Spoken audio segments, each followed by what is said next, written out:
Itong akong basahon diri sa Filipos chapter 1 verse 12. Gitaytulan no, si Kristo gayud ang mahinungdanon. Verse 12.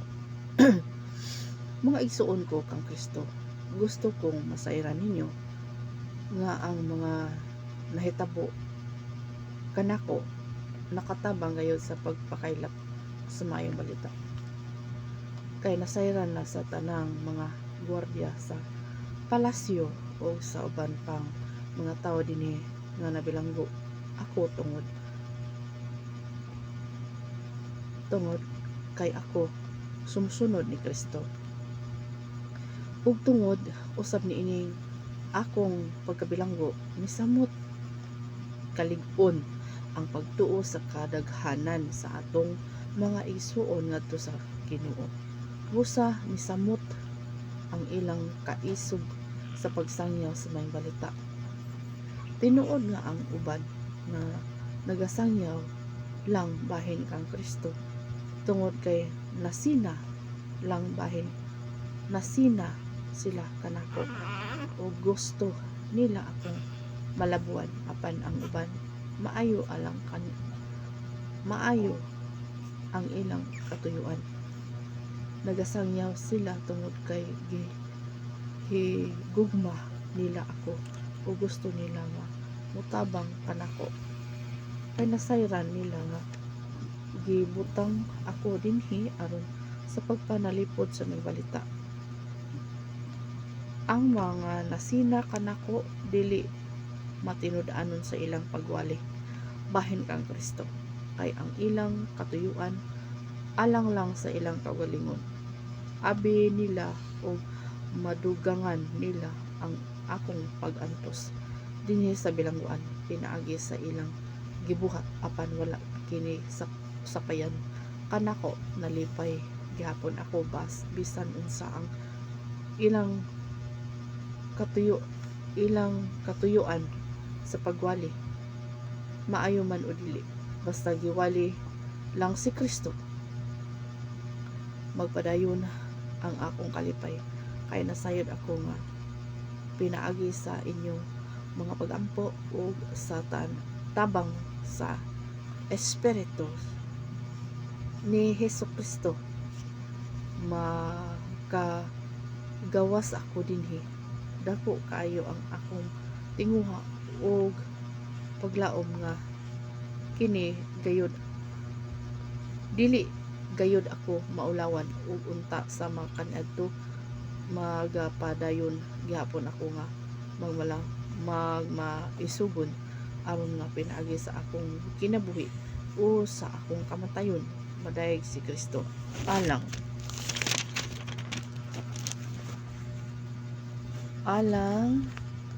kanako ang akong kinabuhi alang gayud kang Kristo, ug kung mamatay man ako may kapuslanan gihapon kay makig-uban na ako kaniya. Wala akong masayod kung asa sa duha ang akong pilion tungod kay gusto ko na nga muuna kaninyo sa laing kinabuhi ug makig-uban kang Kristo, kay mao kini ang labing maayo alang kanako. Apan kon sa akong pagpabilin dinhi may mahimo pa ako maayo usab kana. Nasayran ko nga mahinungdanon alang kaninyo kung magpabilin akong buhi tungod niini. Nasiguro ko nga dili pa ako mamatay aron matabangan ko kamong tanan nga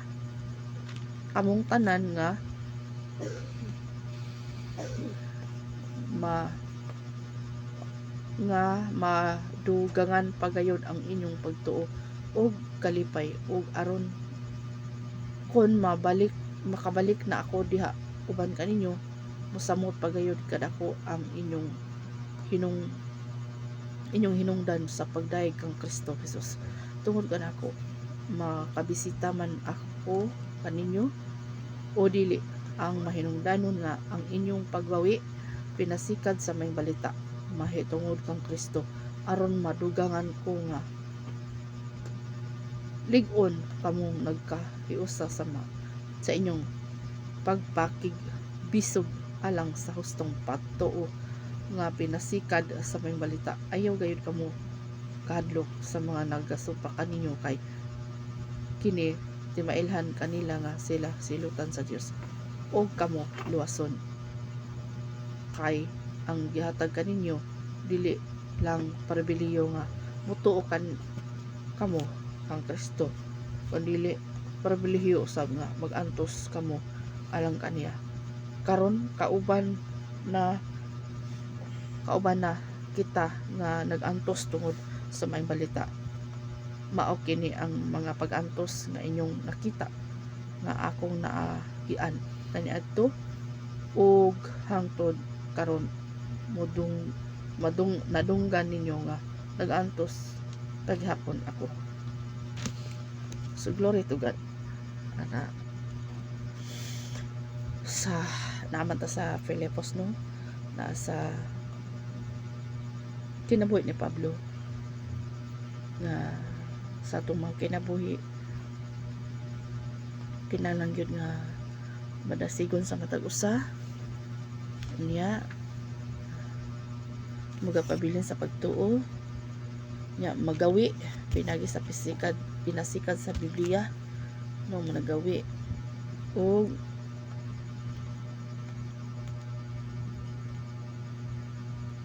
kinahanglan magapabilin sa tuluhan niya ni Kristo nga gitaw sig imong banga kay kining kamatayon sa usa ka Kristohanon kadaugan man na no kadaugan sa usa ka Kristohanon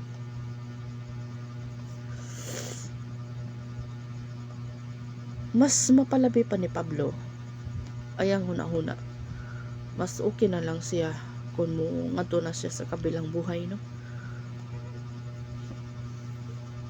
pero dili pa ikatugot sa Ginoo buhion pagid siya kay mas para kang Pablo ug kita nga mga Kristohanon nagasunod sa Ginoo kanang kamatayon kadaugan sa usa ka Kristohanon kadaugan sa usa ka Kristohanon ang kamatayon dili na kapildihan no kay na kuan naman na naluwas naman ang imong kalag no mientras buhi pa may balaan yun na naluwas ng kalag sumo na nga ang kadaugan sa usa ka Kristohanon no na kamatayon no dili ta mag-uol muning ingon na dili daw ta mag-uol dili ta kay kana siya usa ka kadaugan sa Kristohanon nga magigkuyog na ta dito sa Ginoo so yun ana no ang gusto ni Pablo mas bali pa lang una na lang siya sa yung mga kauban no pero dili pa pagbuot sa Ginoo dili pag siya kuhaon kay mo lagi nga at least atong masabtan nga ang kamatayon sa usa ka Kristohanon nga nangalagad sa Dios kadaugan ang kamatayon no kadaugan sa usa ka Kristohanon ang kamatayon sa pisikal nga bahin no nga dili ta mag-uol dili ta makuan kay naa ang Ginoo muna nga mapaniguro nato dinhi sa kalibutan nga kita iya ta sa Ginoo no salamat kay sa Ginoo niya na sa atong kinabuhi mga lagad ta nga matinud-anon sa Dios no kay mora ni ato ang madala wala tayong madalang bandi mora ni atong madala atong pagtuo sa Ginoo atong pasalig sa Ginoo mutubo ang atong paglaom mutubo ang atong pagtuo mutubo atong gugma kay kining tanan pagabiyaan ra nato o kinahanglan nga kung magasunod ta sa Dios naagi tay mga pag-antos dili ta exempted sa mga pag-antos amen so mao na nagin mga pagagulo na mga pag-antos nga itawag sa ingon kung mahimo pa lang itawag sa ingon nga ikaw ba martyr jud ka sama na ng na nagsangya sa pulong sa Ginoo niya, bugal-bugalan niya, dayon kuan pag yun, batuon adto mamatay ano sa unang panahon. Muna dito sa ilang mga martir nga mga tawo nga nangalagad og Dios, no? Napon na sila ganti nga gihatag sa Ginoo kanila. So dili di exempted yung mga Kristohanon nga mga pag-antos, no? Kay makatunan ra gyud. Bisa pa man sa walang-wala, walay ano bitang una sa tanan sa finances, no? Dili gid ta exempted sa ano inana ba nga sitwasyon. Kay gusto man sa Ginoo nga sa atong kinabuhi nga matulid kita sa atong mga batasan, no? Na gialaw sa Ginoo mga ingon ana mga pag-agulo na mga pag-antos, no? Ay maingon nga unang alagar na siya sa Ginoo kamo pero naglisod lagi siya, no? So tiknot igsoon o higala dili man ingon nga kung nangalagad ka sa Dios exempted na ka sa mga ingon ana ba dili kay nangalagad na ka sa Ginoo haruhay na kay kastanan dili oy unsa ingon na makaambit ta sa mga pagantos, no? O ana po diha igon ang atong makiniya, no? Basin gitawag sa ingon mga tuliron na kita sa Ginoo, no? Tuliron kita sa Ginoo. Inana lang pod dili kay sana gyud inana paano po na tuliron na kita sa Ginoo sa atong mga batasan, no? Na gitawag sa ingon mga sa atong mga kinabuhi na makat-on ra gyud, no? Makat-on ra gyud dili kay dili ta exempted sa mga kalasdanan, no? Dili ta exempted sa mga kalasdanan ning kalibutan. Importante atong relasyon nato sa Ginoo, no? O kanang mga butang igadugang ra gyud na siya. So yun na, seek ye first the kingdom of God and His righteous, and all things shall be added unto you. Kaduharan na mga kanang mga butang, kaduharan na siya.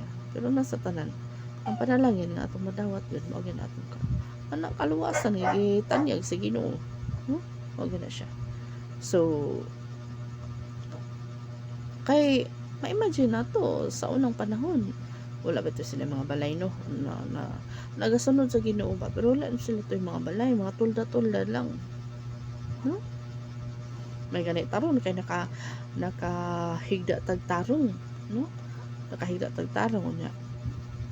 Hindi nga na ba, no? Ano nagapadayon sila sa pag-alagad sa Ginoo nagtulda-tulda ra man kanito sila.